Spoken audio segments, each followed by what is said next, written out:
Hello friends, welcome back to my channel. నేను చూపించేది మేము ఎప్పుడో కొనుక్కున్న ఖాళీ ప్లేస్ అండి.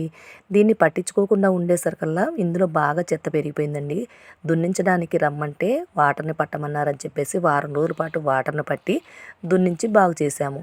ఇంకా ఇందులో మొక్కలు నాటుదామని చెప్పేసి టమాటా, వంగనారు, మిరప మొక్కలు ఇంకా చాలా రకాలుగా మొక్కలు వేసానండి. నేను వీడియో అంతా పెట్టడానికి కుదరక పార్ట్ చేసి చూపిస్తున్నాను ఫ్రెండ్స్. తప్పకుండా చూసి నచ్చితే ఒక లైక్ చేసి నా ఛానల్ని తప్పకుండా సబ్స్క్రైబ్ చేసుకోండి ఫ్రెండ్స్. ఇంకా ఇవి వేసిన రెండవ రోజు నుంచి వాటర్ని పట్టాను. 10 రోజుల తర్వాత చూడండి, ఇవన్నీ కూడా ఇగుర్లు వచ్చేసాయి. వంగ మొక్కలు, టమాటా మొక్కలు ఇగుర్లు వచ్చాయండి. ఇందులో ఇంకా బాగా చెత్త కూడా పెరిగింది ఫ్రెండ్స్. ఈ చెత్తనంతా తీసి బాగు చేశాను. ఇప్పుడు కాయలు కూడా కాస్తున్నాయి, చూపిస్తానండి. నెక్స్ట్ వీడియో చూసేయండి.